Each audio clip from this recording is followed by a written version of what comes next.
Hey, this is Misery Loves Company, a weekly social reading series hosted by miserytourism.com. Every Friday, we welcome outsider and transgressive writers to come and share their work with us. And it's Friday again, so let's launch into this thing. In case you can't tell, I am sick. I'm fighting off a rather nasty cold. So I apologize if I offer less than usual in terms of feedback, but I'm going to try to do my best here. It's going to be a little bit of a shorter night than usual because we don't have a huge number of people signed up, and because, as I said before, I'm a little under the weather. Anyway, so let's launch into this thing. First up tonight is Mark. Hey, Mark, how's it going? It's going great. I'm really happy to be here. This is my first Misery Loves Company open mic. I recently just relocated to the United States after about 20 years in Tokyo. Uh, Wow, that's a so long time, man. yeah, yeah. So it was interesting hearing everyone talk about the role of where you live as a writer. uh and I think definitely in some ways living in Tokyo, living in a foreign country, living in a culture where you have 99% racial and cultural homogeneity, uh that really had some kind of influence on me. Uh, that being said, I don't write identifiably about Japan or Tokyo or stuff like that. Can everyone hear me all right? Is my mic everything all You right? sound perfect. You sound perfect. Great, great. You sound good. So anyway, it's exciting because I haven't had a lot of engagement online or in real life with other writers for a long time. I've kind of been in a very different world, uh, and kind of getting to that other world. Uh, the reason or the impetus for me being here is to share some work from a book of poems I just got published by Southernmost Books, which is a very small independent press in southern Florida, run by two really wonderful guys, really nice guys, Steve and Tim. And anyway, I wanted to kind of share some of the work and let you guys hear it. And maybe if you want to, pick up a copy. There's a great review written that's on A Thin Slice of Anxiety, which is a website run by Cody Sexton. Guy Hugh Blanton from Kentucky read a copy and wrote a very interesting review titled A Modern Modernist. So you can make of that what you will. I love the moderns. I love Ezra Pound. I love Eliot. I love Berryman as kind of a segue between the modern to the postmodern. So if you hear some echoes of that, oh, I love it. Yes, yes. I carried my dog-eared copy for many years. So if you hear some echoes of that, that is not perhaps accidental. So I'm going to be reading about 8 to 10 poems. And the first group, the first few are from Stills, which is the collection of poems. Arboreal is as close as I can get to her.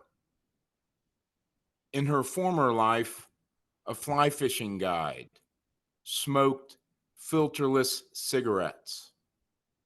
A guy who used to live in Venice Beach says she would have fit in where he no longer is. She wasn't always quite so glamorous. We both look straight ahead at the mirror behind the bar. metal flash of a barbell stud. In the damask rose of her mouth, she laughs, and it makes me feel like I kissed a 10-year-old boy. Perched on the lid of the cooler that's kept stocked with bottles of anise and caraway seed liquor, turning her head to the side so her face is in profile, she presses an ear to the mirror and listens to the warm glass, the decrepit reflection it casts, and she's able to hear the stampede of the narcissist coming to mourn her.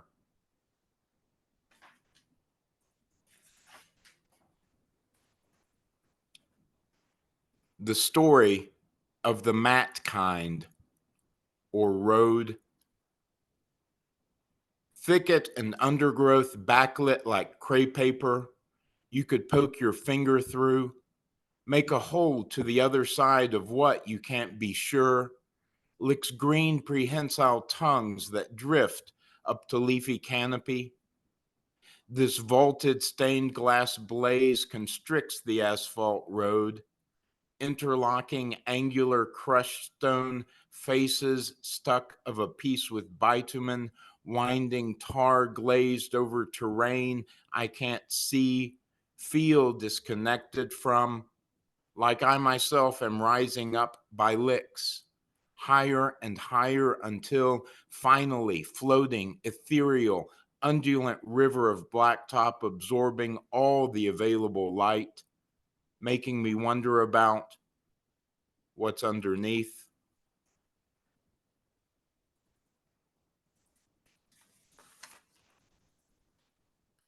Tuning. He needs to be unconscious first before you start. For this, you can use the lug wrench you keep behind your seat, holding the L-shaped tool by its blade end, your grip firm, your wrist relaxed, your arm free-flowing. Strike his temple above the ear, and then wait for the handle to quit vibrating, for the overtones of a sudden act of violence to die away before you move. Next, empty your victim's pockets, putting all that you find in your pockets to ensure little is lost as you strip him naked and put his clothes in your El Camino. You're almost in the clear. You've learned how to leave your best friend concussed, naked and broke in a ditch by the interstate in November. You will know to travel accompanied only by strangers.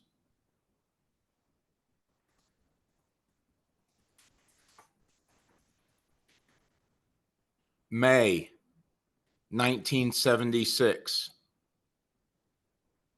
Father works at his lathe, crank handles capped with yellow plastic, the shuttered garage door raised up as high as his shoulders. Rain drizzles and beads on oily blacktop smeared with a sheen like colored cellophane. The dowels become thinner. He stands them in a 5-gallon bucket. His eyes are small. He secures each dowel in serrated jaws of an iron vise, marking the dowels with a see-through mechanical pencil. He sets me down on the stepladder, hangs the saw from a 10-penny nail beside the cut of plywood shaped like a peanut shell, gathers pegs up off the floor, claps his hands and brushes sawdust from dark trouser legs. Traveler's creases like plumb lines on the front of his pants. Father's standing like there's a pebble in one or both of his wingtip brogues. and he doesn't want to move around anymore.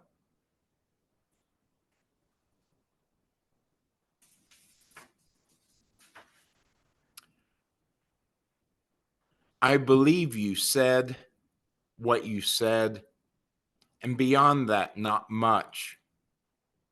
The resulting sadness concentrates my self-awareness, at the same time smashing it into abundant refractions that dazzle like afternoon sun. I enter squinty-eyed after drinking in the darkened corner of the bar all morning, the sequined bodice of day, gaudy and overexposed through a tangle of eyelashes.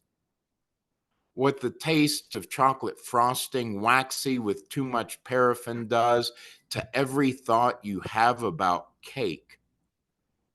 Often I'm able to reason backwards from a proposition, or at least discover the murky origin in the far recess of a stranger's unconscious.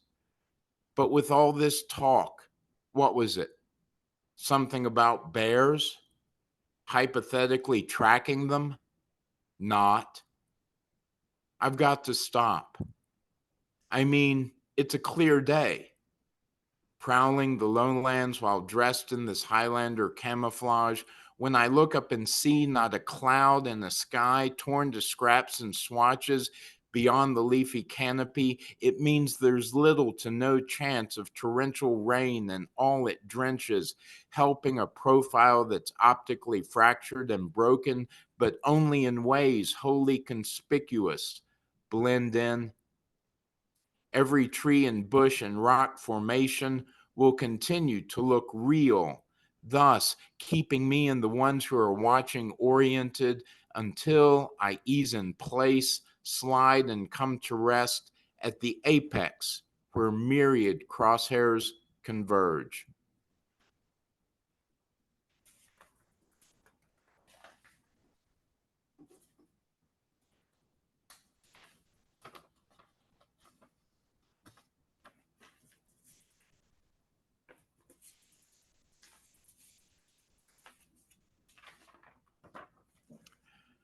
Three tits calligraphy. Fewer nerve endings per square inch on your back than elsewhere, let's say. So the character, the tiny metal sphere of a ballpoint pen, rolling, scraping dryly in its socket, carves in skin there on your back, lays down a flagstone of sensation to become a winding garden path of goose flesh that tingles like a lit black powder fuse, or a slinking feathered boa seeping up your nape and over the base of your skull as viscous ink conveyed by capillary action streaks and staggers in the waxy sebum, your broad turtle shell back aroused, on life turned, hunched over, round shoulders. Every line, every stroke, hopelessly and completely disperses.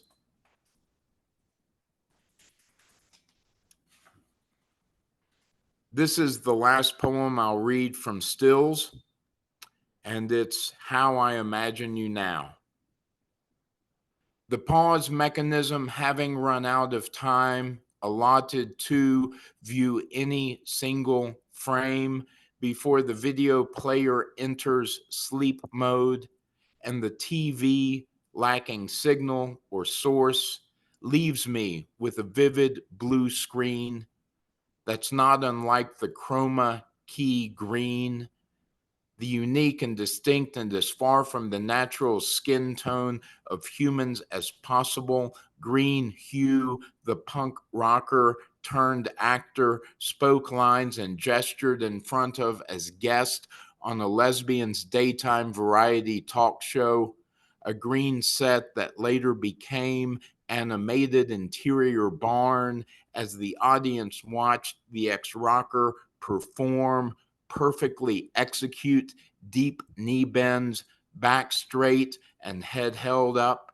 muscular thighs parallel to the floor, sprinkled with hay, with his ass jutting out to catch the loosened snow that falls from a rafter before he shakes it off and looks over his shoulder, annoyed as a duck in cartoons, looking at something or someone, not me, who was then yanking stained mattress ticking from beneath my latest conquest, a woman I just realized I didn't desire and in fact probably wouldn't, the mere possibility of some later remorse, only a vulgar absurdity, present tinnitus, accepted, of course.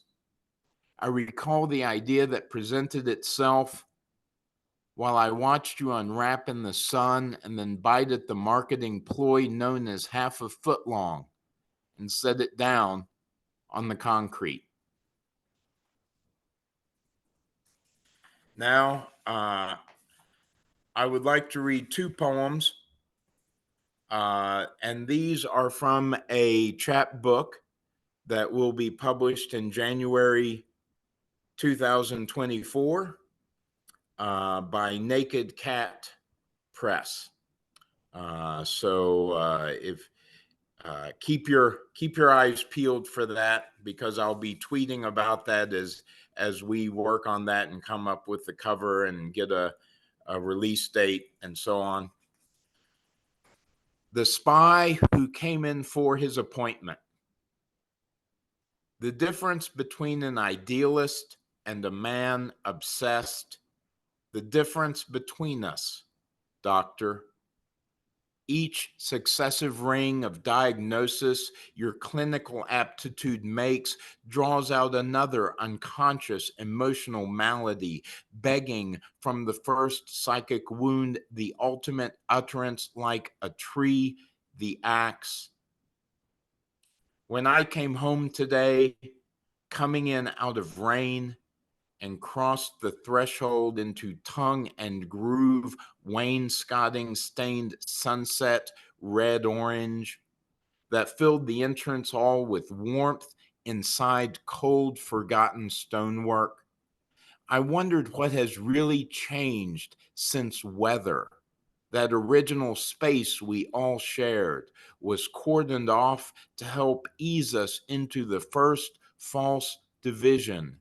The idea of a world out there plotting against our desire for safety and personal gratification until we reconciled ourselves to fellow feeling, buttressed against the despair of primordial twilight. Seeking the truth of this moment in minor details, I roll a word around my mouth like the squarish, bitter cut end of a cheroot Clint Eastwood bites down on, getting ready to draw against the Rojo gang, angular bodies of men intertwined along a split rail fence like figures on an armature, outgunned, outmanned, in number and experience, draw first. And this is the last one. And I would like to say just thank you so much for listening and for allowing me to share this with you. Here comes Thelonious, hook-beaked and with hooded eyes, popping rivets, or portrait with shooting glasses. The two-tone of one high and one low, pleasing musical notes composed, doorbell chime, repeatedly, rapidly pressed, passes through this empty yellow amber curtained living room, packed to bursting with dried and shriveled up lemon sacks, glazed with a nicotine tint, as barbless prongs of polished, gleaming, perfect pitch, like butcher's hooks through the sun-cured fugue state I'm lost inside. My employer and neighbor Bernard pressing the solenoid button outside, sliding glass patio door, a swatch of curtain peels away from, scalloped edge of bright, unzipping on the floor and up the wall, an incisor, red brick, slender contours of wrought iron bookcase laden with paperback novels, a raptorial beak renting this polarized veil of distortionless sorrow, blue spectrum light flinging deep shadows. Thank you. Mark, those were wonderful. I really did. I don't believe that I've read much of your poetry prior to now, but I really fucking dig it. And I think what I like the most about the poems you read is how like completely clear-sighted and dispassionate they are. You're doing something really wonderful here, which you are really undercutting and dissecting and stripping away the like false romantic narratives of poetry. And I know that like you, I'm a huge fan of the modernists, and I'm a huge fan of the modernists exactly because they were obsessed with that too. There was this real clear, stark desire to get past the like forms of poetry and the way the forms and cliches and contrivances and romantic narratives of poetry were blinding the reader to like the reality of everyday lived experience. And you do that wonderfully here. There's a real sense of like these poems were written with a fucking scalpel, where any extraneous word was removed. Any like whatever you think these are going to like slip into a poetic cliche, they take a very strong swerve in the opposite direction and instead like look in a really stark and sometimes like bleak and despairing way at the real nature of these things. And they're also like I make them sound like dark and cynical, but they're very funny too. Like that same scalpel results in lines like the marketing ploy known as half a foot long, which is that's such a good line. It's such a funny line. And it comes so unexpectedly. And there's so much good there. Just on the note of the modernists again, actually, like the modernist poet I'm most reminded of by your work is Wallace Stevens, because Wallace Stevens had a similar kind of clear-sighted, very precise approach to the use of language and a very similar clear-sighted, precise way of using language to strip away the cliches of romantic poetry while still like leaving their beauty intact. So anyway, this is really good shit, Mark. Mark, I'm really glad Well, you thank you. read. Thank you so much. And I really appreciate that. I like you, I love the modernists. I love the clarity and what you're describing, that sense that so much of our kind of poetic or literary world kind of builds like this crust over the top of everything. And the That's a great way to modern put it. The crust, the, like there's this layer of like intellectual detritus that has built up because we've been, and I'm sorry to interrupt you, because we've been exposed to so many like cute narratives over the course of our lives and internalized them. Anyway, Mark, sorry. no, but just, and I kind of feel that in reality, like there's always that noise, the ever present noise of cant and received opinion and everything. And one of the things I like about the poets who really move me is they try to like drill down beneath that and, really get at language. And I think that comparison to Wallace Stevens is very interesting. I don't always understand Stevens, but he writes beautifully, and I think also maybe he kind of came at poetry outside of his life, as a professional, And that was a little bit different from people like Elliot or Pound, who very much had identities as artists. His identity was as an insurance adjuster and so on. And I think, and that's, I definitely have a poetry for me is very much outside the mainstream of everything I do in my life. But thank you. Thank you very much. I'm so glad you liked it, Yeah, William. Mark, thank you for reading. And I agree with you about Stevens. So when I was an undergraduate, one of my professors was a Wallace Stevens scholar, and he was obsessed with Stevens. And like you, at that time, as an undergraduate, I was very cold to Wallace Stevens and his writing. I was very much into Eliot. I was very much into Berryman. I was very much into Plath. The modernists where like the style was a little bit more front loaded, and the Right, emotion was a right. little more front loaded. And it took me a while to come around to Stevens because there's that dispassionate, precise character to his writing. Like Yes, you have to meet Stevens where he is because Wallace Stevens is trying to capture reality as he sees it in a very precise way without like a modicum of bullshit. And yes. it's fascinating. It's fascinating. Anyway, Mark, thank you so much. That was great. I hope you'll come back in the future now as well. Well, I really enjoyed hearing everyone and just hearing other writers talk. That's something I don't get as much as I would like to. So Yeah, I hope I'm going to try and make it more in the future. yeah, absolutely. Thank you, Mark.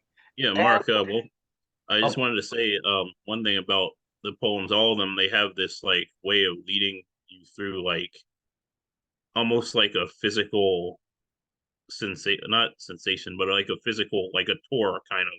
The way I describe it is like the last. This I think it's the second to last one. You're talking about like the book. Or I think it's the last one where you talk about like the bookcase and you're leading the reader's like kind of visual eye through everything. That I really like that about that poetry, and that's what kind of stuck with me. I don't know much about modernism or about the about Eliot. I've never really read a lot of Wallace Stevens, but that's what stuck with me is like how it catches your like mind's eye, kind of leads it. That's pretty interesting. Well, thank you. And that that's something I kind of first heard talked about by Charles Olson, who was another modernist and kind of a proto postmodernist. And he talked about, and Frank O'Hara kind of talks about this also, but you kind of have perception leading to perception, right? Yep. Observation, Yep. and that you get into kind of a chain. But thank you. Thank you. And I Yeah. want to say thank you to everyone for the wonderful chat messages. I saw some of those, so thank you, uh, truly. yeah, thank you, Mark. Yes, sir. And Rudy, don't mute your I mic because you are up next. I'm ready to roll here. So this is more stuff from my Game Loop series, which is basically a series of like confessional-ish poems about that are related to the games I played as a youngster or now, because I'm a 38-year-old man who still plays video games. Kill me, I guess, or whatever. Um, so this first one is called Dark Souls. It's about the video game Dark Souls. Don't you dare go hollow, becoming a generic pro-social sayings among gamers and beyond always leads to a dismissive scowl from me, gives me conniptions, shaking my head as I snarl, hated villain me, evil Alvino loving, forest hunting me with only one or two suicide attempts, half-hearted, though accompanied by palpitations like my playthroughs of Dark Souls. Me who has left piles of souls everywhere, from Anne Orlando to Finney Boulevard.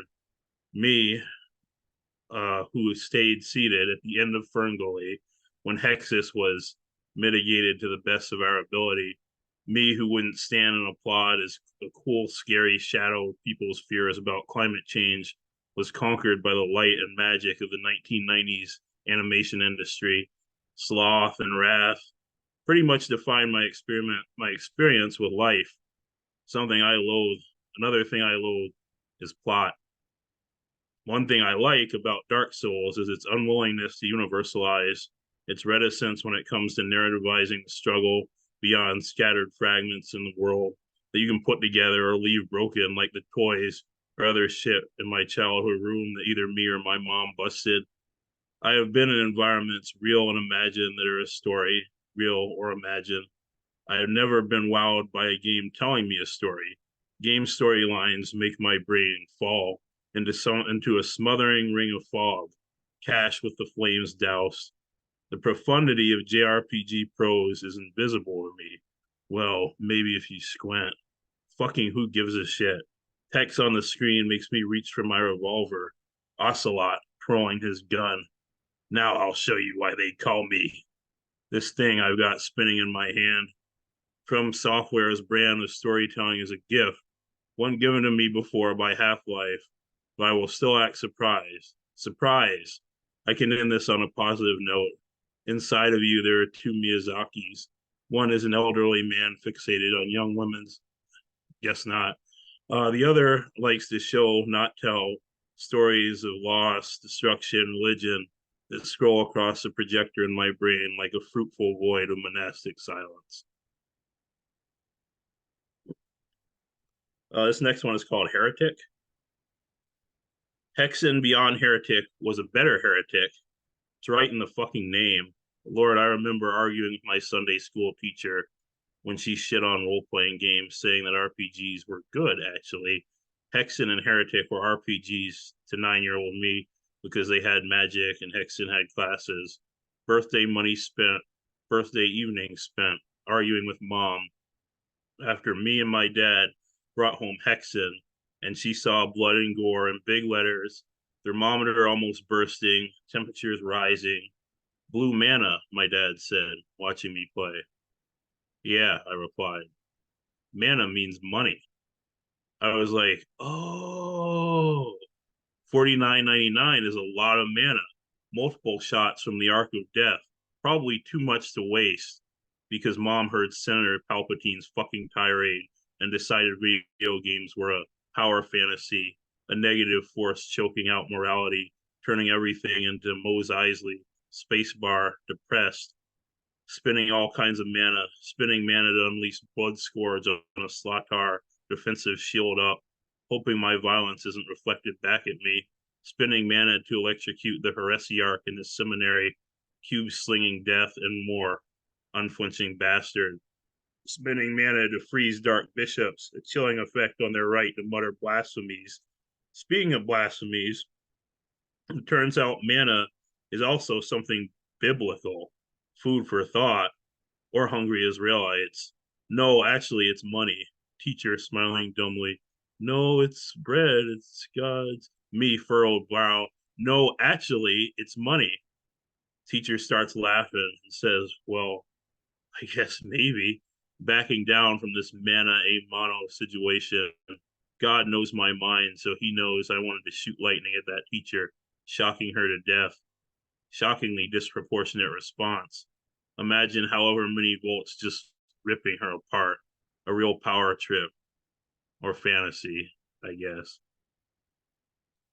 This one's called Diablo 3. At the Real Money Auction House, Vito and me shouted, kill the fucking whales, before pursuing our own white one.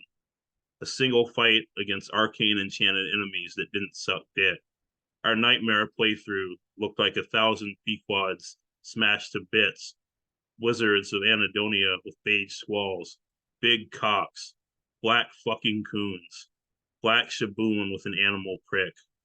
Blood boiling, we descended over and over into a cartoonishly rendered montage of heck, where racial epithets competed with Lil Durk and sometimes Kurt Cobain for loudest nigga in here. We out here dire, obsessed, good. Ahab, please sell me your leg and your will to go on. On God, we out here into the zero dark. Fuck affixes. We out here just stammering Luna. See?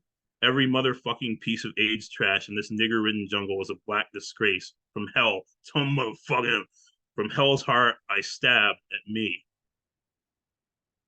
This one is called Untitled Human Game. This may or may not be a real game. I don't know. I need a video game that is about a girl with Down syndrome named Elspeth who grabs random things and runs with them, like the goose in Untitled Goose Game. Give me a small studio. Give me the medium from Rashomon to summon the ghost of Alec Holokwa, and I will slit the throat of the medium and produce a game so ludicrous, so unplayable, so untitled, so untitled. And this last one is called BioShock, a game that I love to hate. Pretty sure you aren't supposed to sympathize with the man at the center of Rapture's cult of personality, Andrew Ryan. I don't give a shit if he was a libertarian, but I very much aesthetically sympathize with his undersea community just because it's so cool looking. Deep blues and greens and diving suits stalking, creeping into my strategic vault of childhood warning signs. I remember starting a cult called, appropriately, The Cult, and my friend Tim was in it, and my friend John was like, I don't really want to be in a cult. I believe in God. And then was sort of a de facto enforcer for it when we pretended to do whatever cults do, which primarily involve waving staves of magic power around and occasional retributive strikes against other kids. Enforcer John mostly menaced people with a gun, a Sega Minister, if I recall, and looked awesome in sunglasses that made him look like the Pretender. We were all pretenders. Like Rapture, the cult was filled with lunacy and colorful characters, like me, a strange black kid. And I think my other friend, Billy, might have been in it for an afternoon or said something sarcastic. So basically, we were the Craft, but roughly 9-year-old male misfits. Anyway, I remember taking one of my friends into a closet and saying, totally serious face, in this cult, we worship the blue one, not knowing what the blue one was. Also, I repurposed the basement into a parapsychological research lab because those were 3 cool words I knew. The cult faced dissolution when my parents called me into their room for a debriefing, and said, super serious face, soundly trumping my serious face, that a cult is not what God wants you to do. I think Waco was being burned in on the TV behind them. Their sermon felt weird, phoned in, soft. I felt like Andrew Ryan. No, that's not true. I felt like some random splicer bitch laughing maniacally inside while being unable to emote with their face. But I behaved as a confronted Ryan. No, actually, look, I want to draw some comparison to Andrew Ryan here, okay? Wait, I was struck like Ryan was in the part where he orders the player to kill. Lol, spoilers. And though my parents' version of Would You Kindly carried its own power of suggestion, we pretty much Atlas shrugged at it, and goddamn if we weren't soon back in the front yard playing the same supernaturalist bullshit under a different name, spiritual successor, choosing to ignore my parents, choosing to ignore a distant national tragedy, choosing to grab Adam, choosing to roll that boy down the hill, choosing to scream nonsensical incantations that sounded like Louis C.K.'s thinking in fake Chinese routine from Hilarious, except with Native American languages. Oh, to be a child alive during the 90s. We stole playfully from the corpse-filled adult world to nourish our distractions, splicing them onto our imaginary real-life avatars, which looked like us, young boys, but gnarly, mature-rated, grown up. You better not be up to cult nonsense, young man. A man chooses. And that's it. I have never played BioShock. I feel like I probably share some of your antipathy towards BioShock, but oh, here we go. Hey, it's George Lane. No, it was gonna happen. Knew it was gonna happen. Timing. I just got tired of seeing him sitting in the waiting room. And I was like, well, Moody's reading. Moody will have a good sense of humor if he interrupts us. So oh yeah, I wish he had interrupted during the BioShock one, actually. BioShock. Oh God.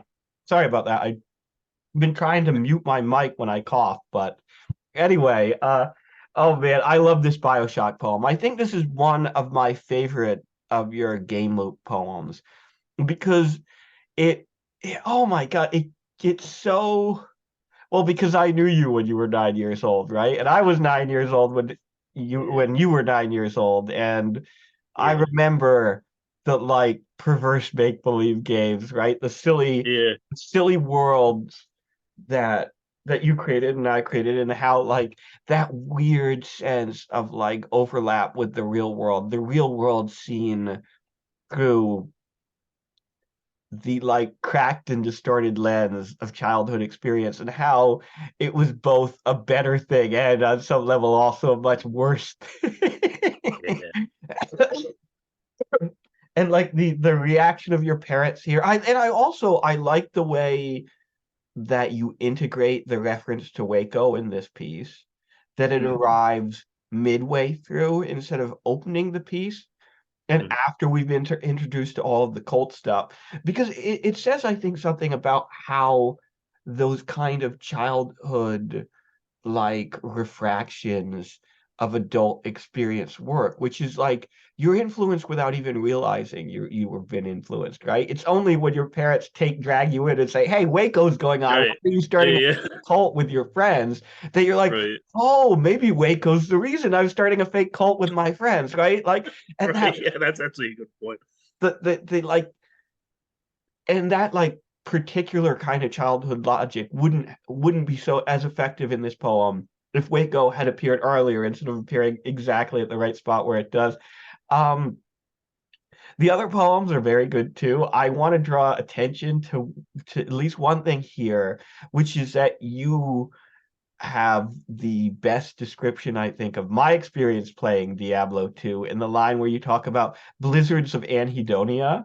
Like, that's exactly how I felt playing that game. That, like, weird, empty vacancy. Like, there's all this shit flying around, there's all this stuff happening on screen that, in theory, should be, like, triggering the release of like good neurotransmitters. Like some dopamine should be firing off right now just because of the sheer number of stupid projectiles and effects going off on the screen, and yet like a complete vacancy, a complete lack of pleasure, a complete emptiness. So I thought that was a perfect description of Diablo 3. And I also like that you use Diablo 3 as a means for highlighting like the purely negative part of like multiplayer experience. Like this is one of like your Yeah. darkest and ugliest poems about like playing games with other people, where usually there's a kind of like weird kind of like nostalgia mixed with the darkness and ugliness. This one is literally just this game is miserable and we're yelling racial slurs at each other. And then of course the end like from Hell's Heart, I stab at me is such a good like it's like silly like you know turn of phrase to express that experience of playing a game that you don't enjoy, right? Like, why am I fucking doing this? Like, I'm just hurting myself. It's a great way of putting that within the lens of you know what Yeah, I feel like multiplayer games are basically my Moby Dick, in a lot of different ways. Finding the perfect game that we can all play, or a multiplayer game that everyone can enjoy. I think that's sort of true of a lot of people who like multiplayer games today, because everything basically fucking sucks, or as some kind of weird numbers go up, achievement grind, which I blame on a lot of different things I won't get into here because I don't want to be crucified. um, you yeah, don't like want to fight. I don't want to fight this. I don't want to start a fight right now. I Oh, like geez. PvP, but I don't like fighting in real life or whatever. I don't know. But Yeah. yeah, thanks. Yeah, also, finally, I love the two Miyazaki's comment in Dark Souls. Although I will say I'm a huge fan actually of both Miyazaki's. I Oh, think I they're love both both great. Miyazaki's too. I want to clarify that because I don't want to seem like I'm shitting on Miyazaki. I just was saying like, oh yeah, like he's also, like he's, Yeah. yeah.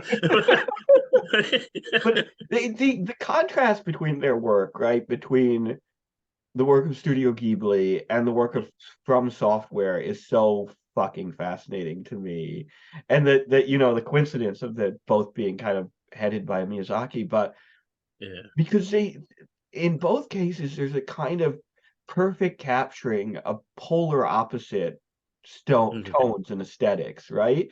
And yet Yeah. the end result is the same kind of magical dislocation from reality. You know, like whether it's magical dislocation into these kind of beautiful nostalgic universes in the in the Studio Ghibli films, excuse me, or whether you're being sent to these really dark gothic realities, it's that same kind of perfectly magical aesthetic that really does pull you in almost unlike anything else. It really does make you feel like you've exited this world and entered another one. Anyway, man, great shit. Thanks so much. Rudy, if I can just say something, um, I'll just preface this by saying I know virtually nothing about games, and I know very little about current games. But the poem Diablo 3, and William kind of mentioned this, that was a brutal poem.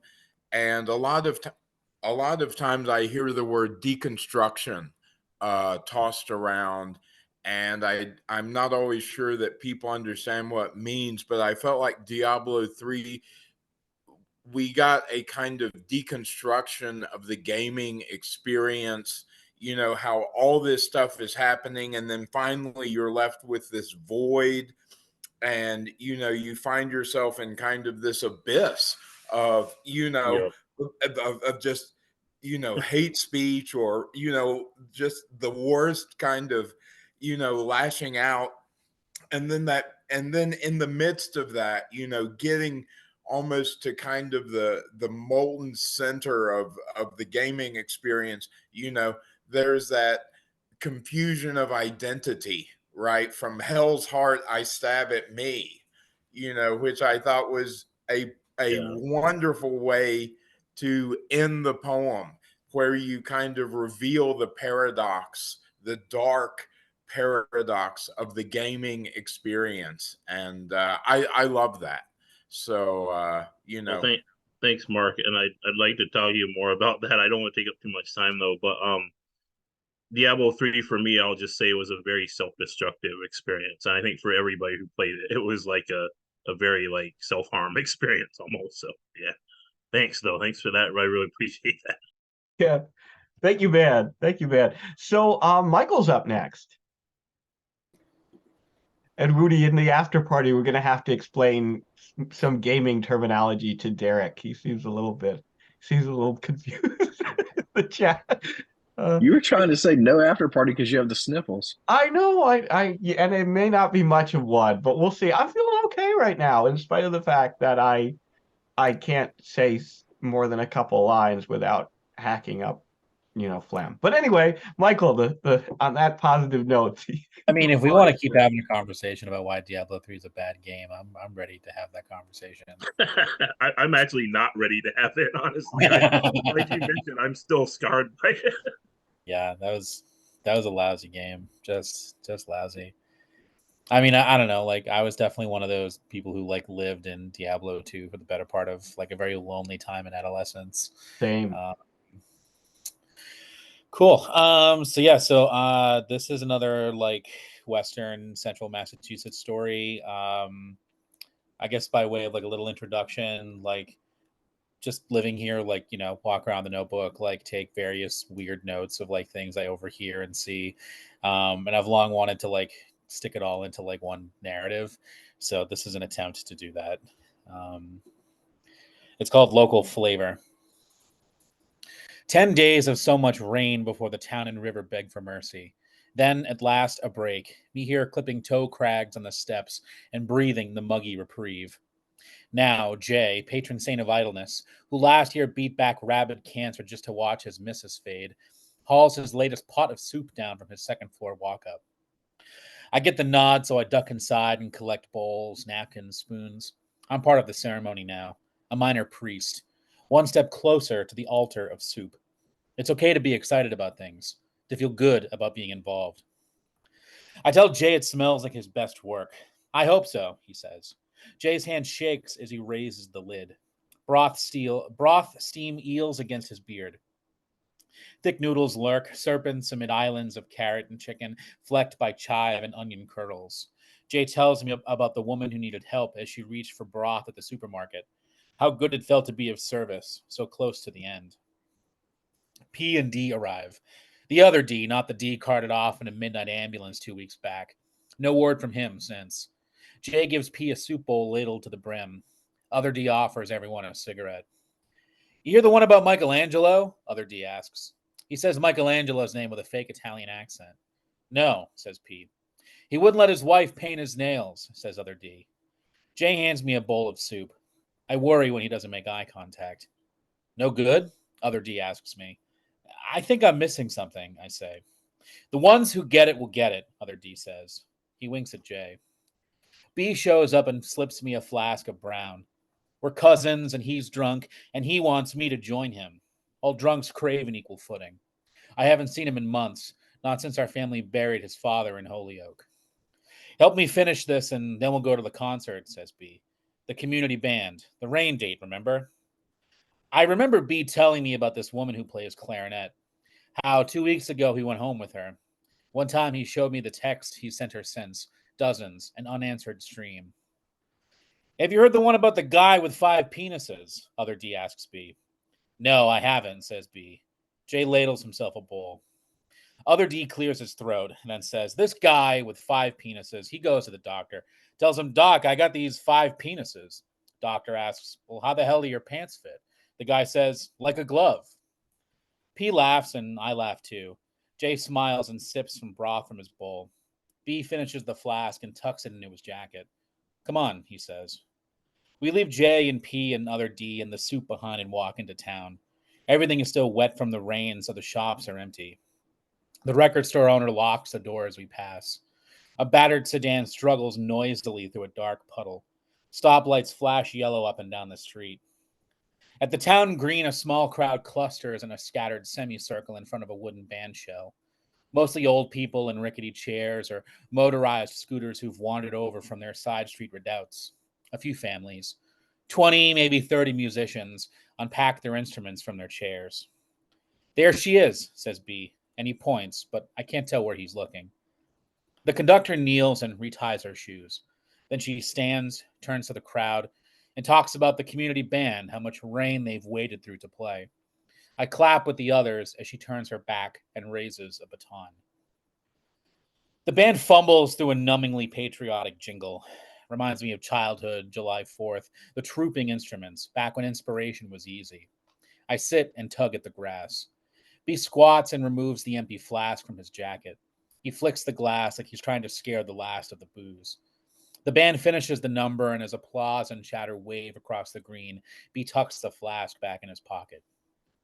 I recognize the next one, Shenandoah, one my grandmother taught me, sung by trappers, men of the canal, deep vein America. I release the grass.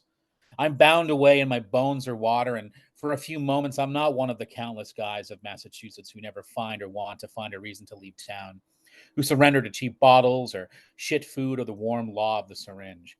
Someone's calling me. I am, until I'm not, bound away. The concert ends and we wander to the river, gray and swollen from the storms, the high and holy water buzzing from the falls. I've never crossed this river, says B. That can't be true, I say. You used to have that car. I mean swim across.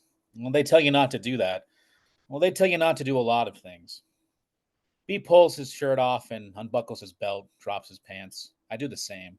We ease into the water and pull ourselves along a thick cord threading a line of buoys to keep boats away from the falls. We climb onto a dead tree caught on the line. Branches rush by and disappear beyond the falls. People watch us from the riverbank. Someone yells into their phone. I tell B we need to swim back. I could use some of Jay's hot soup, he says. We breathe for a while. This feels like an ending, though I don't know what end I expected. Then an alabaster spotlight delivers a command as more lights flicker blue and red against the shore. We're coming. Don't move.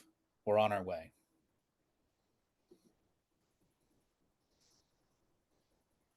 That's it. Michael, that was beautiful. I it's a little cruel to read a story about hot soup when I'm as sick as I am, because I spent that whole thing thinking, oh my God, what I wouldn't do for a bowl of hot soup. But that aside, this is a gorgeously written atmospheric piece, Michael, and it does something that of many of your pieces do, which is not only does it have a real sense of like precise local identity, but it finds it has this careful balance between real beauty and real sadness, and you never tip too far in either direction, right? There's always the threat of tipping over either too far into like maudlin tragedy or tipping too far into like romanticizing these rural locales. But instead it's wonderful, like it's almost like precisely staggered the way you'll go from a moment like a beautiful communal moment to like a subtle indication of sadness below the surface, like, oh, somebody has cancer, or oh, like the kind of loss and disappointment that often comes with existing in one of these bleak rural communities like the one I grew up in and live in now. And yet you never lose sight also of that like constant beauty that's present there too. And this is a really in a very in a rather short piece, there's a lot of strong emotion here, and it's all very meticulously layered beneath the surface. So it's a great piece, Michael, and I really want a bowl of soup at the moment. Thanks. I appreciate that. That like line about like Michelangelo and the painting nails. I heard someone say that word for word one day from my bedroom, and I like wrote it down, and that kind of started this list of things I need to put in a single story. And again, I have no idea like what he was trying to get at with that joke, but and the people Right. who were across the street were equally confused.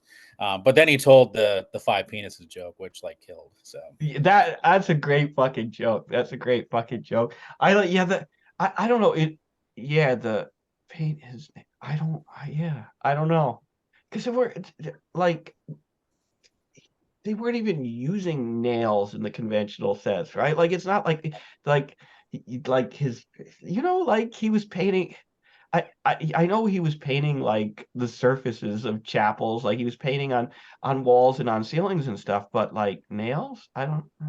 Is it yeah, supposed to be like not? I just wanted to chime in about Michelangelo. Is it supposed to be like the nails of Jesus, or I don't I again I don't like on know. like the cross or whatever? I Like don't Oh, when the someone asked, like crucifixion. the Yeah, crucifix, and maybe I don't know. that's when good, someone Rudy. That somebody is like the that line about how he wouldn't explain it, like that happened. Like someone asked, like, well, what's the joke Yeah, about? He's like, yeah. No, I'm not explaining it. that The I was people who just get gonna it will say get it. too. I was like, okay.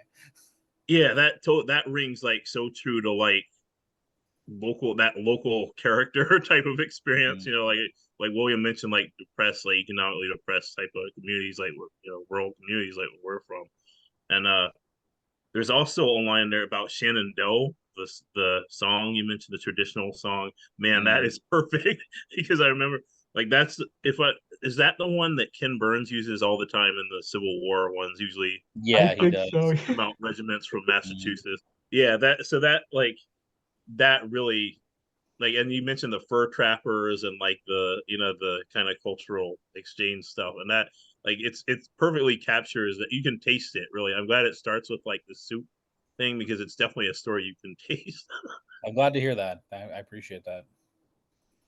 I feel like Cool. you Yeah. solved the mystery, Rudy. I feel like that's gotta be it, right? Because the Yeah. scenes of the crucifixion, he wouldn't paint the nail. Okay, That's geez, gotta Phil. be it. Yeah, he was on like such a high level that like no one within like a square mile was ready for him. And again, he refused to explain it. So That's beautiful. Anyway, thank you, Michael. That was thank awesome, you. man. Appreciate it. And Colton's up next. Hey, look at me. I'm out of sleep this time. Woohoo. You're awake. Yay. Ah, dude. I'm like, no, before I like drank coffee, I got boba tea in me. I got beer and a half in me. Like I'm fucking good. I don't know, like work keeps giving me Fridays off now, and I don't know if I was just like just bitched one day and they listened to me or something. But I'm like, I don't know. I got Friday off next week, so I'm ready to get back to my like MLC schedule. These have been great pieces, Mark. I really enjoyed just this like beautiful bleakness of your pieces. And I don't know if I remember, but the first MLC I went to, I mean, just, it had such a profound effect on me. And I was in a real writing group in Memphis here called Memphis Writers, started by Daphne Masonette. She's in California now, and like I've missed the last like 6 of those meetings, but I've been at the past 5 of these, and I've always wanted to be at these. I've just been working all the time, and like I don't know. I love this place. I love these guys and girls, and I mean, just everyone who comes in here, whether they show dicks or read amazing prose poetry, like it's fucking always a good time. Also, Rudy, yeah, we're gonna have to talk about those pieces and the fucking can of worms you opened, man, because I played BioShock back when I was 12. Fucking loved that game, but also like got some opinion. I wasn't really like a Diablo guy, but I was like Halo and BioShock, and then like a little bit of CS:GO, like a little bit, not enough to ruin my life, but Oh man, okay. Lord, I apologize for the BioShock poem. It's okay. It's okay. Well, if in the after party, we'll listen to Coleman and then we'll talk.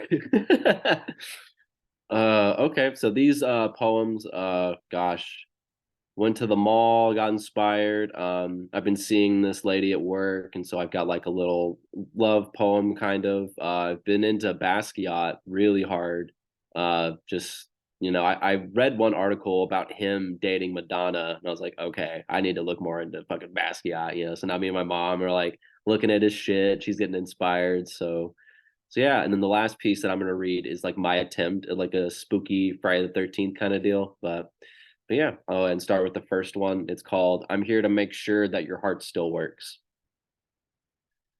American wool, pre-World War II sheep populations in Kentucky, basil leaves, pinched mozzarella, salted heirloom tomatoes, baker's dozen chocolate glazed donuts covered in sprinkles, sprayed paint dripping Pollux onto poked up black bones, fried artichoke head flashed out for brief 80s pop queen lover, stored away family farm animal sterilization tools, constant knee surgery simulator practice teaches patience, increments of life like the space between man and canvas.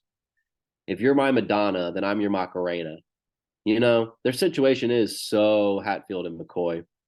How am I doing? Well, my alarm clock this morning was the sound of a rapid fire nail gun popping into my wall. So before I read this paragraph was a story that I kind of edited, but it was told to me by this guy. It was my first introduction to like an adult party because I just turned 28. There was like little babies and shit, and no one was getting too drunk, except there was me as a single guy and another single guy. And this dude just got too fucked up and talked about how he almost killed himself. So, and I wanted to, I don't know, give it honor because it like kind of killed the mood, but also was like, damn, it's also good to be alive right now. And he was like, hold the baby after that. Like, I don't know. Anyways, I was drunker than shit one night, man. Just so fucked up. I was out kind of near Water Valley. I was young, driving back from some family event. I drove as fast as I could. I was going well over 100 miles an hour. I didn't give a fuck if I killed anyone. And truthfully, I didn't care if I killed myself because in all actuality, I wanted to end my life. I was so fucked up. But before I smacked into a guardrail or another vehicle, I got pulled over. I'm surprised I stopped. I just insulted that cop up and down. I told the guy I was fucked up, and he asked me if I'd be willing to blow a breathalyzer or submit to a sobriety test. And I said, fuck no, dick lips, why don't you blow me? And then he asked me if I wanted to sleep it off in a cell and be booked in the morning. I told the officer to go fuck his own ass in hell. But then I said, sure, because that did sound fair and reasonable. I learned a lot that night. Got a great lawyer, started drinking less. Anyways, did you know that the cops can't shine a light in your eye while they're interrogating you or all the charges against you get dropped? Lucky me. I'm at the monthly orgy, but it's my first time. I got invited by a friend I made on the train. I introduce myself and remove my clothes. I hang a sign around my naked body. It reads, I'm just going to read and jerk off in the corner. Little Mrs. and Mr. C parked expectedly, smooching sin-like, low breath teasing, necks bent inward, exhales exchanged between lip breaks. Bruised blood forms stars on your chest. Your touch treasured like hillside winds and autumn rainfall. I say using me closer than cheese on burger. This next piece, I forget the fucking tweet that Derek made, but it was something about how like when people don't let me eat my crackers and cheese, and I was like, that's so fucking real. Like some days, like I just want to goddamn like eat my crackers in bed, be depressed, eat my cheese, write my little stupid fucking poetry, and so I felt that really hard. And I was also like having a weird day about my writing, like I don't know if it's good, I don't know if I should write. And I was like, fuck it, do it.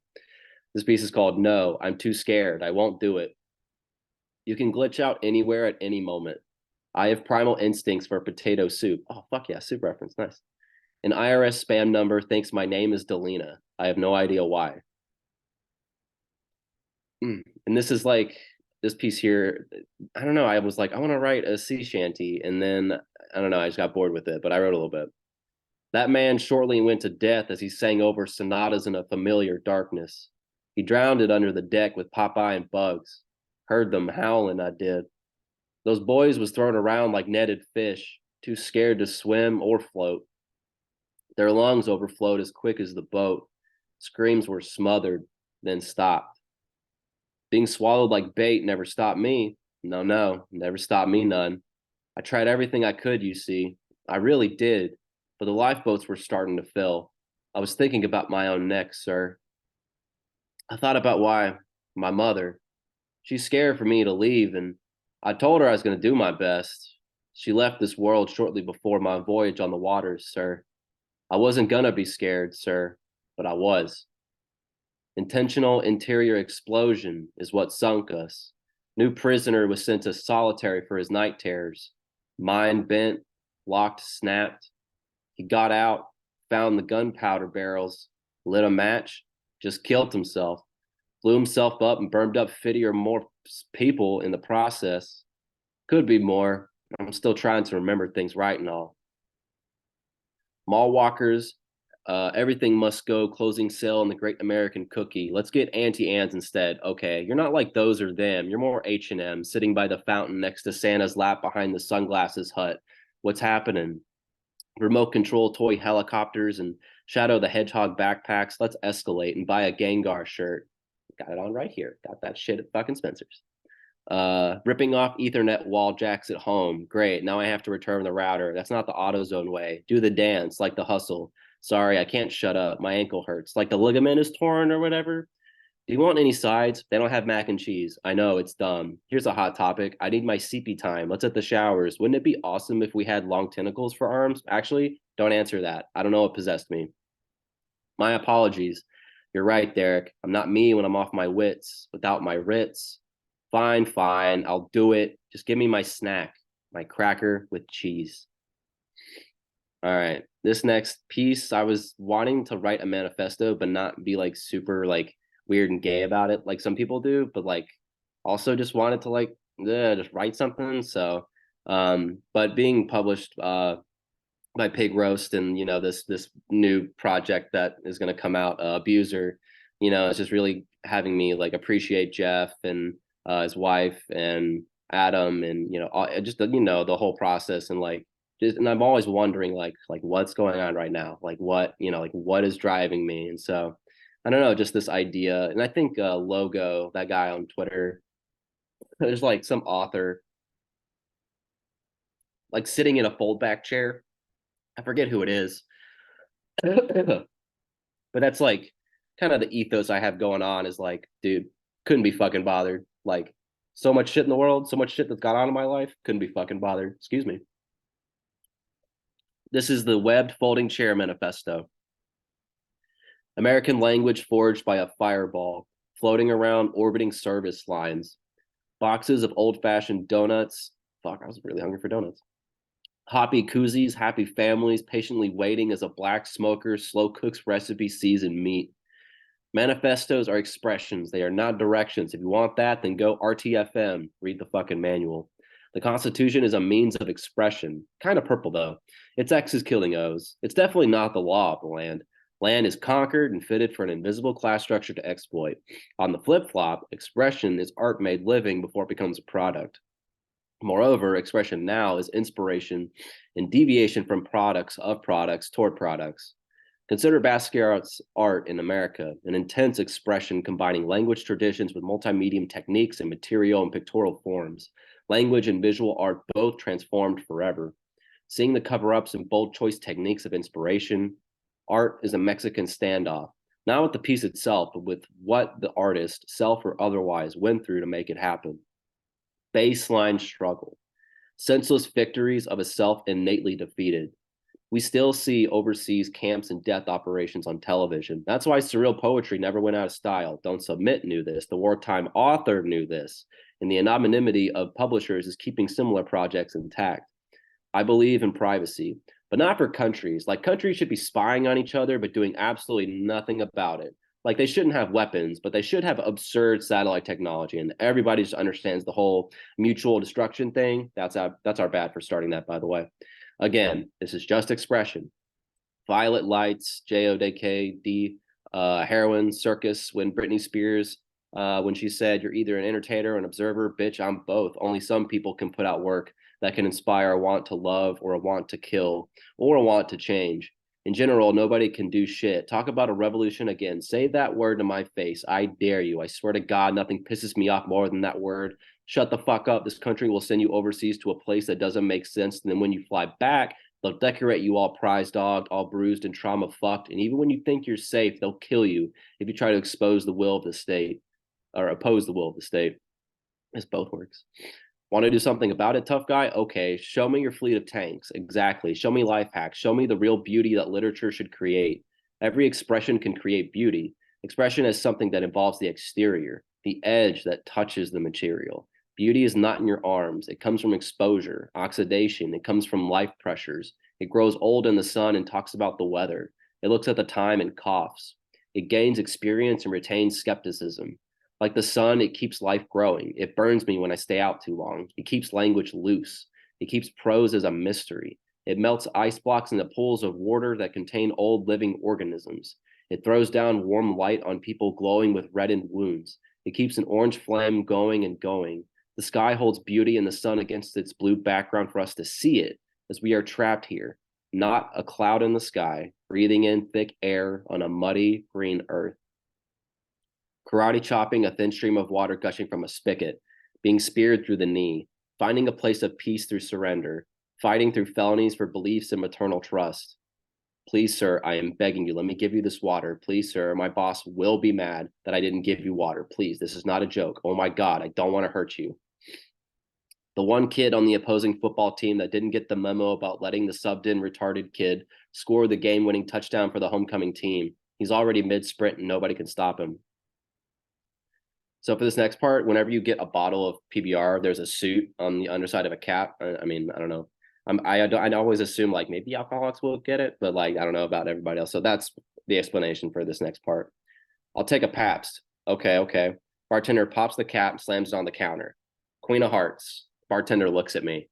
What's your guess? My guess for the cap suit. 3 of spades. Bartender flips the cap. Damn, 2 of diamonds. Give me another Pabst. Bartender gets another, slaps off the cap. Queen of Hearts. What's your guess? 3 of spades. Bartender flips the cap. Damn, 3 of clovers. All right, so I got inspired.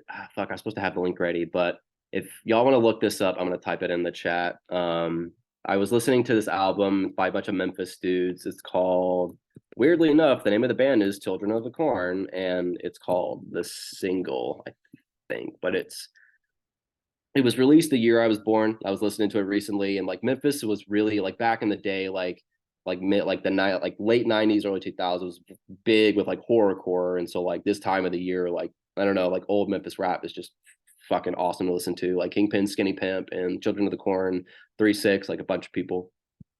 So one of their songs was Deep into the Woods, and I got inspired to write this piece in the title. So yeah, this piece is called, If Anybody Ever Asks You Who Did This, Then You Tell Them That It Was the Angel of Destruction. And if anybody ever asks you where they can find the Angel of Destruction, then you tell them that they can find me hiding out deep in the middle of the woods. Is it okay if I vape in here? Kids are too smart nowadays. They can break into anything. They wait for thunder to mask the sound of Glocks and broken car windshields. They're engineered with cheat codes for DDR dance pads. Did you know that my street harbors a spirit more evil than the shit you see on them WWW waves? Phantoms reached into my car yesterday looking for guns. Now they're slow floating through my walls and playing with my hair at night. Okay, what? Oh, this is a story about when me and Coleman met at a Game Galaxy. It's this place in Tennessee. It's this fucking awesome pinball arcade. Like this place has almost every arcade. Like I don't know. It felt like I was in Korea because I was like, wow, like this arcade is awesome. Fuck me. Okay, what? Look at that game. Coleman tears me away from Gyrus. He lifts his arm and points out Chiller, a mounted light rail cabinet, 1986. One of them stand-up, shoot-'em-up types. Look, you're like a guy torturing people. We walk closer and look over the shoulder of a small kid playing the machine. We study his gameplay. This game got banned from my arcade back home. I like this game. He shoots the eyes out of a head floating in a haunted house. Next level, there's a person with their full body trapped in a guillotine. The prisoner is decapitated when the stringed up blade is shot apart. Good shooting. Then, a naked woman buried torso up in a graveyard watches the young player shoot undead hands reaching up from the ground around her. A plate full of sides and the evil interlude for the single, 1995. Have we done enough? Do you see lips moving in the air? Do you see the people who live under the breaks in the road? I'm on looped fruit, see, like the GSC. We play too much. Just be quiet. The streets can hear you, man. Look both ways and say nothing. You ever think you'll be the last person someone talks to? There's no prep for that. My neighbor hadn't been back to his place after the warrant, and, well, come to find out, he died of hypothermia hiding from the cops. Just kept running and running through the forest. They eventually found him out there, naked, eyes open. Guy on a bike rides up to the bus stop and pulls a knife on some dude sleeping. But this ain't no normal dude. He's an ex-Marine with PTSD. He's been up all night snorting dust. He's waiting for the biker to get closer. Because the biker doesn't know that the homeless soldier is holding on to a steel pipe hidden in his sweatshirt. Kid on a skateboard crossing an intersection finds out he's colorblind. Stillborn life, stillborn and thrown away. Now the mother looks at her husband. She doesn't see a husband, but she still looks at him. And the man doesn't know what to say because he already had a name picked out. And the two hold hands for the last time. Investigator Control F searches the cemetery for a serial necrophile who gets off on decapitating the expired head of their selected lover, licking inside the weathered skull, and then fingering themselves with loose, ripped-off phalanges, all while being on top of and in the mix of the dead body's worm-filled ribcage. Little girl watches her mom put her hand into the mixing bowl to see if the cookie dough is the right texture. The little girl leans in closer to see and accidentally presses the start button. The banging on your roof won't stop. You try to call the police, but the line keeps going in and out. They can't get your location. The claws of a winged beast emerge through your ceiling. You hear the creature repeat the phrase, tear off the legs, bring them back to the idol. Tear off the legs, bring them back to the idol. Hooded inside, then shivering with a smile, there's no reason to be scared. Nextdoor app reports strange disturbances at a Westwood house by the university, but official police reports state that the house was just an amateur drug home. Downstairs, littered with alcoholic bottles, cheap furniture, plywood, dealer bags, and various paraphernalia. The upstairs was mostly empty, a few chairs, loose clothes, and lounge seats scattered. Rooms were highlighter painted walls depicting scenes of love, abstract color mixing, and one notable quotation that's repeated in multiple rooms by Egon Schiele: "Everything is dead while it lives." A few students and off-campus kids were arrested. Case was closed. Only thing out of place was some white guy from up north found his ID on the property. No connection to anybody in the house. Shit. Officers were sent to his address, but nobody was home. But after some time, there were renovations and some Texas-based LLC bought up and sold the place. New owners arrive. They're looking around. They're happy to spend their new life in their new home. The couple notice a hidden button near the air conditioner. They press the button and a trap door opens from the floor. The new owners look down and see a ladder. They both walk down slowly into a compact basement. There's a pull chain light switch that's yanked, and the two lovers see a little girl tied up in a chair bolted to the basement floor. IV tubes feed into her arms and legs from some kegs behind her. The top half of her head is covered by a gray duct tape. Her mouth is fitted with a scuba breathing device that leads to an oxygen mask in the corner. The homeowners take out the mouth fixture and rip off the sticky mask. The little girl's head is covered in bald and covered in bald and bruised marks, I guess. Milky veins match the color of faded scars. Her eyes open to show a solid navy color, no whiteness or bloodlines. Her teeth are sawed down, all serrated like shark jaws. Her thin legs shuffle for a second. The homeowners continue to look at the girl shaking. She starts to cry. The homeowners ask the little girl, "Who did this to you?" which prompts her to piss herself and shut down completely. Whew, fuck. That's it. Those were fucking spectacular, man. And I say this a lot about your writing, but I need to say it again. Your mastery of dialect and the way that you precisely give all of these different characters in your work distinct voices is remarkable to me. And it's not only remarkable, but it's essential for your pieces to work, right? Because you often withhold descriptions of these characters. Like, you're not like, I was talking to a guy, he looked like this. Like, sometimes you provide that in your description of the writing, but it's not present in the writing itself. And so these voices often have to tell you everything you're ever going to know about these different human beings in these pieces. And you do such a fantastic fucking job of providing the reader with exactly everything they need to know to have this person feel like a living human being. And I know that often these voices are a mix of like things you've actually heard in conversation and also like constructed and created characters. Like, there's fictional voices in here interacting with or juxtaposed next to like real voices, I guess, into this kind of mix of like documentary style realism and often much more gothic or sinister or fantastical voices. And it all works so fucking well. Man, I have to say that I don't know how you do it, but the drunk driving story, I assume you weren't sitting next to the guy with I was your right notes fucking app next to open him. on your phone, recording the words as he said them. And yet, I feel like reading this, it doesn't feel like, sometimes people will recite something someone has told them because it was profound to them in the moment, right? And you listen to this person try to explain this profound experience or profound conversation they had, and you're like, buddy, it's gone. Whatever you Right. felt It that gets moment, it's fucking diluted. gone.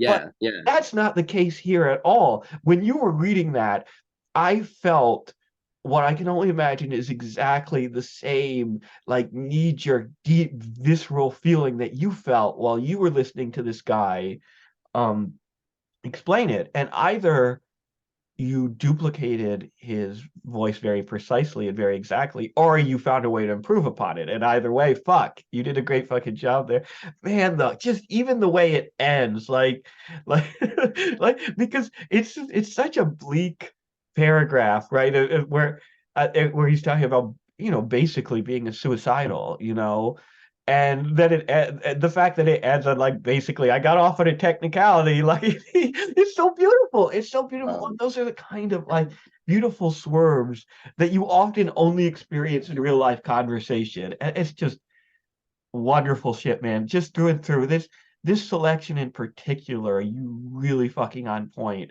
with your different voices, with the dialects and dialogues you've constructed here. I have to point out just one other small thing. So in your last piece, which is very much a Halloween piece, I think, or at least the Friday the 13th piece, actually, there's two things I have to say about that piece. First of all, I'm super jealous because I've seen gameplay footage on YouTube of the game Chiller, and I've always wanted to play it because I'm a sicko. Oh, Yes. it Um, is I guess so weird. if I'm It's ever so down there, you'll have to take me and we'll have to play it because it's and it was like an early example of that form, right? Like it's not like a contemporary game. It's from the late 80s or early 90s, and everything looks like it's drawn in MS Paint and you're blowing off limbs and it yeah. Oh yeah. anyway, setting that aside, talking about the work itself, there was one last thing that really stuck out to me, and it's a minor thing, but in that like long list of different, let's say, unfortunate situations that you have in this piece, you have two images juxtaposed against each other. You know, one comes right after the other. One is uh, the necrophilia one, right? And then after that is the little girl sticking her hand into the blender with the cookie dough and accidentally turning it on. And I will tell you this, my friend, one of those two descriptions made me wince, made me go like that. And I'm not gonna tell you which it was, but it's probably okay, it wasn't the necrophile. It wasn't the necrophile. And it's just so perfect. It's so perfect because you're this one like really ghastly, excessive. It's like the most vicious and disgusting thing a human being could imagine, just about, right?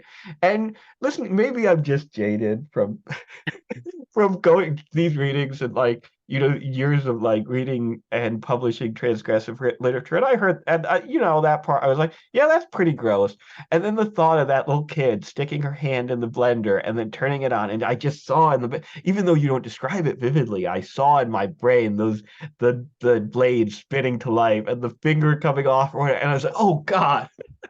Anyway, man, sorry I went on for a while, but this is fantastic stuff. No, I appreciate you, William. Yeah, that part of the piece got inspired because like I was in the kitchen one day and somebody was like, "Has anybody seen the video of a lady getting?" There's a video of a lady getting trapped in one of those like industrial like dough makers, and like, Oh shit. oh, it's like literally No. just, like two people going to clean it, and then one person starts cleaning it, and the other person turns it on for whatever fucking reason, and just watching this person's body, go through it, you're like, oh my god, like I don't care what kind of Israel Palestine videos you send me, that video of a woman getting caught in that machine, 10 times worse, 10 times worse. And I don't know, yeah, I wanted to experiment with like spooky writing and like like I always like to kind of leave my pieces where I'm like getting into it and I'm like, okay, pause it right here, come back maybe if you want to finish it up. And like on Twitter and just anything where I scroll, sometimes people will just, only have a quote, but from that quote you can take so fucking much. And so like you were saying, a person telling another story pisses me off when people dilute a story, like when they're trying to retell it. I'm just like, dude, like what did the person say? Don't have to give me the fucking 300-page novel. Like give me the 250 word tweet, I don't know. That's just my style and I'm just trying to get better at it. But like talk You're about very good at it as it is. You thank really you. fucking are, man. Yeah. And I know There's a you're a line. perfectionist about it too. I know because I've gotten multiple emails from you regarding stories we published at Misery Tourism, which is like where you're like, man, I know this is fucking nuts, but I really need you to put a comma right here in this piece that you published Yeah. 6 months ago. No, So there, what are we gonna say, Rudy? oh, sorry. I was just gonna say there's a line in there on that last piece. And this piece, I was listening to the rap song that you have in the title there, the Children of the Corn, and there's a line in there about stillborn babies. His mother didn't want him to be stillborn, and that reminds me actually of that Iron. Have you ever heard Cannibal Ox, the Iron Galaxy song? And that because that struck me as very similar to the rap song you went through, Deep in the Woods. It's just kind of like really ultra like black pill depressing kind of rap about Oh shit. And yeah. then you have the little girl, it segues in the little girl too, which is something that kind of is in that Cannibal Ox song too. It's really really pretty awesome. But the imagery from that scene was fucking crazy. Like the blender part, like that actually caught me a little bit. I was like, because you have like two things, like the texture of cookie dough, which is like squicky, right? I mean, that's the Yeah. whole thing. Right? but also I mean, the blender, obviously, but yeah, those are two things like you just can't like when you overlay those like that texture plus that experience, it's just really like hugely like ooh boy, ew, yikes. Yeah. It's just weird how like working. So I've only worked in a kitchen. In this kitchen, I've worked in it for like a few months, and it's like fucking rigorous shit. But like just the way that like, and William, you've pointed it out, just like I just can't help how it inspires me. And then I just hear these horror stories. Like today, I was in the walk-in, and one of the old chefs, he's like this 40-year-old dude who I used to buy weed from. He was like talking to me about all the old chefs he used to sell coke to and how they just like slowly overdosed, like not from his shit, but just like and the person that part in the story where a guy ran out from the cops and died of hypothermia, that's fucking real. Like this guy was so scared of getting arrested. Yeah, he was so terrified of getting arrested that he just like was hiding in the woods and died of hypothermia. Like Jesus Christ. Yeah, it's fucked. Like, and my chef was the last person that he talked to, and like he had to tell his family like what was going on. And just Man, that's when he that stopped is selling so drugs. fucked up. That is beyond fucked up. Can you? Yeah. Wow. Fuck, man. I Anyway, love anyway, great pieces, man. And I think a pretty fitting note, I think, to end Friday the 13th on. I'm glad we kind of closed out with some pieces that were very much in, I don't know, in the flavor of the night. Now, technically, we do have another author, but they've requested to read after the recording is turned off. So if you're watching this on YouTube, this is why you come to the actual reading. This is why you come to Misery Loves Company. You never know when there's going to be some kind of exclusive performance that's too hot for YouTube. Anyway, so I am going to end the recording here. So if you're watching this on YouTube, once again, please come to these things live. Anyone is welcome to come and join us. We do this every Friday night, 8 p.m. Eastern time. You can tell I'm sick and don't even remember what time this is. 8 p.m. Eastern time, 5 p.m. Pacific. We tweet out the link a few minutes before we get started from our Twitter account at Misery Tourism. Yeah, come by and check it out. If you're watching this, fuck, you can tell we're having fun. Anyway, thank you to everyone who read tonight. Thank you, Mark. I hope you enjoyed your first reading here. Thank you, Colton. Thank you, Rudy. Thank you, Michael. Thank you, mystery reader who hasn't read yet. Anyway, it's been a great night. Thanks, guys. Have a good one.